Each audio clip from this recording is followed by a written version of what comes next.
Madame, bonjour. Monsieur, bonjour.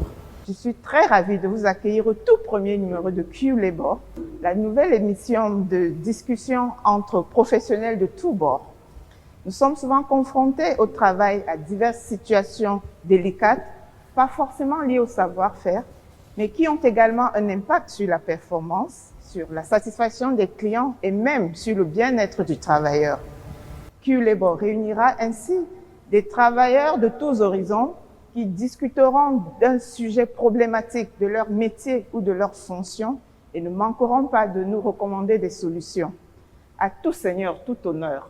Nous commençons par la tête de toute structure opérationnelle d'une entreprise, à savoir les directeurs généraux.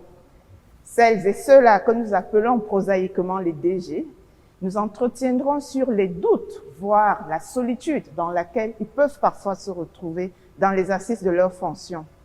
So what are these recurring situations in which MDs can find themselves while performing their role?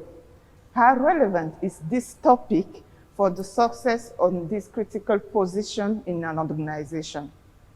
How do CEOs do to overcome such situations of doubt and loneliness? Des réponses dans un instant avec nos directeurs généraux du jour.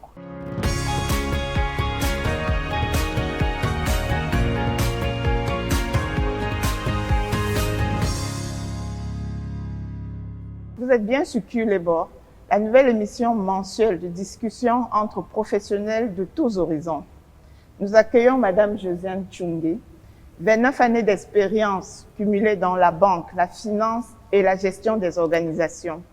Elle est directeur général multisectoriel, ayant exercé cette fonction dans le domaine bancaire aussi bien en international qu'au Cameroun, où elle dirige depuis 2 ans une entreprise agro-industrielle.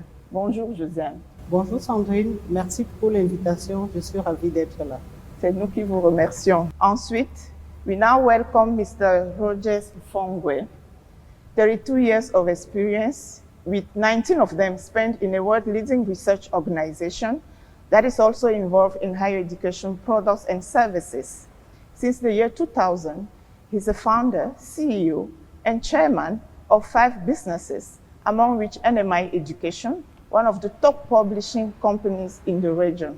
Welcome, Rogers. Thank you very much, Sandrine. It's happy to be here. Thank you. Nous recevons également Monsieur Clement Yun, a seasoned banker and leadership coach. He has 27 years of experience in the corporate world. He's currently the deputy CEO of a banking institution. Bonjour, Clement. Thank you very much, Sandrine. My honor to be here to share the platform with two powerful leaders in the corporate world. Thank you. Merci infiniment, chers invités, de nous faire l'honneur de partager le plateau de Q-Labor. Nous rentrons tout de suite dans le vif du sujet avec ce reportage de Titi Freeman et Serge Tachemo.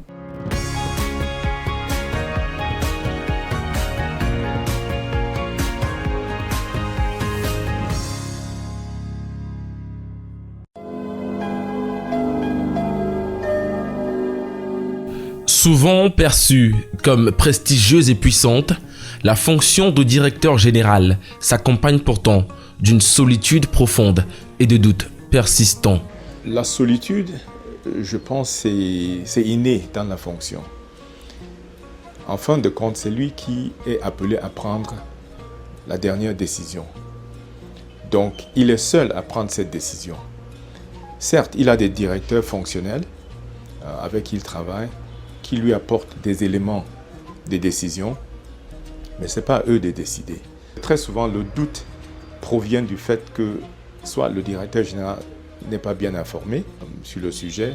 Des sentiments qui peuvent altérer la qualité de la prise de décision, affecter la santé mentale du dirigeant et par ricochet, impacter la gouvernance globale de l'organisation.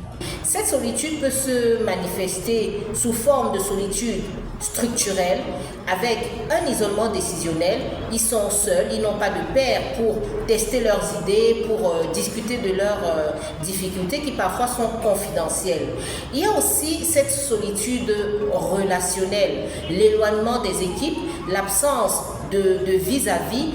On peut aussi avoir une solitude existentielle avec la perte de sens, les questionnements sur le rôle que l'on joue dans l'entreprise, sur les valeurs morales qui parfois peuvent être en contradiction avec la vision ou les objectifs de l'entreprise. Cette solitude peut entraîner un doute personnel, avec en particulier le syndrome de l'imposteur, où le dirigeant se demande s'il est bien légitime au poste qu'il occupe. Ce doute entraîne ce qu'on appelle les risques psychosociaux en entreprise qui peuvent aboutir sur le burn-out avec l'épuisement professionnel grave, parfois même le suicide, sur des manifestations somatiques aussi, des maux de tête, une hypertension artérielle, des douleurs, etc. Pour s'en prémunir, des dispositions professionnelles et humaines spécifiques telles que la culture du dialogue et la rigueur sont nécessaires. Il y a des compétences clés et des qualités personnelles. Donc des compétences clés, stratégie,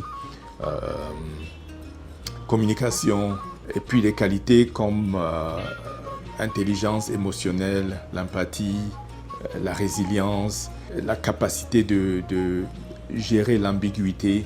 En reconnaissant la réalité de la solitude et du doute dans la fonction de directeur général et en mettant en place des stratégies adaptées, il est possible de transformer ces défis en opportunités de croissance personnelle et professionnelle.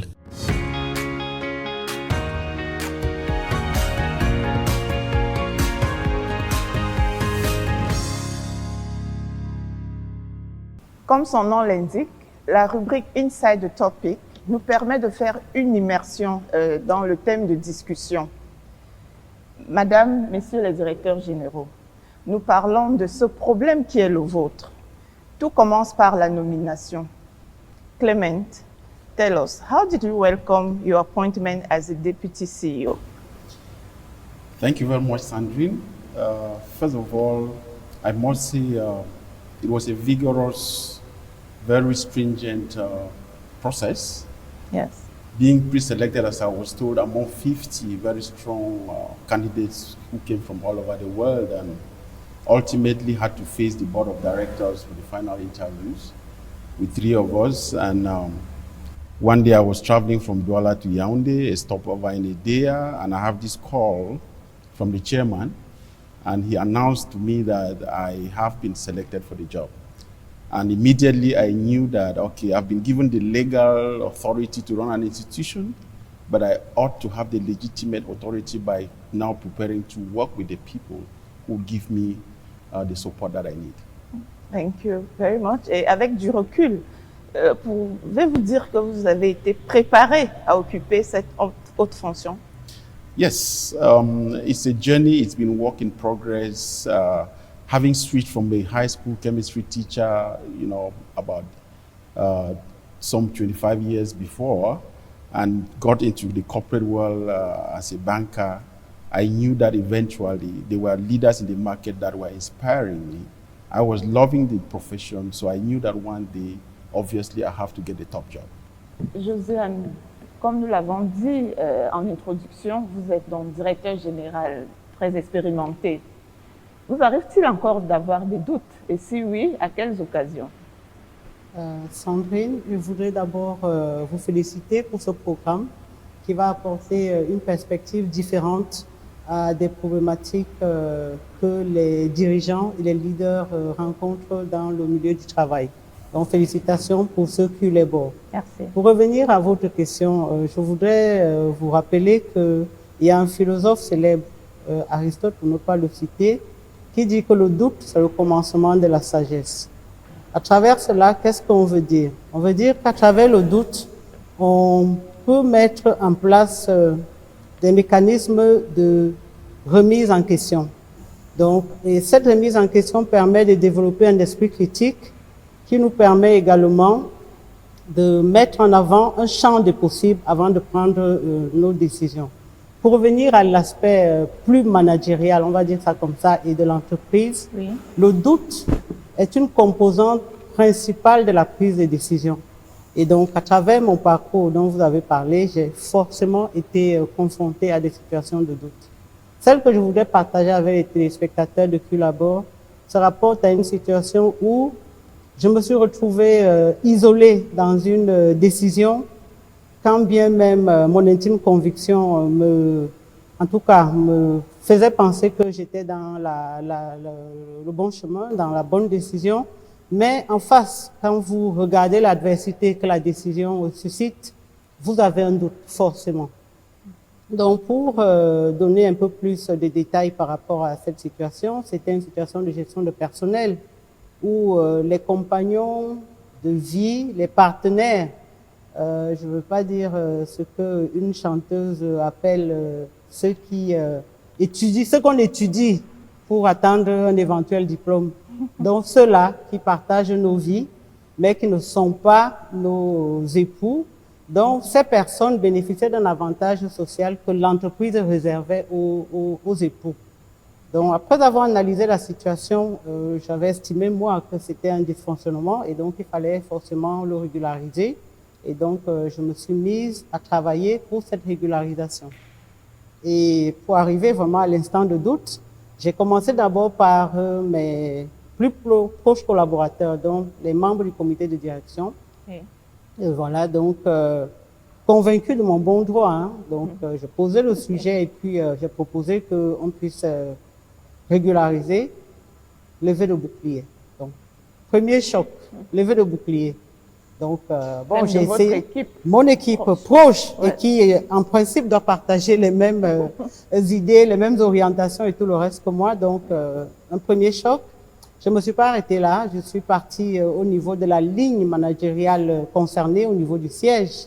J'ai posé mon sujet. La réponse était très imprécise. Ça dépend des pays, c'est pas clair. La police n'était pas claire. J'ai presque envie de dire pas de réponse. Okay. Donc, je suis allée plus haut, comité spécialisé du conseil d'administration. J'ai posé le sujet, voilà, dans mon convaincu vraiment de ce qu'il y avait à faire. Et la réponse de ce comité qui, vraiment, pour moi, DG, bon, c'est pas très clair. Vous avez peut-être raison, mais s'il y a des remous, c'est pas certain qu'on puisse vous soutenir. Donc, grand moment de solitude.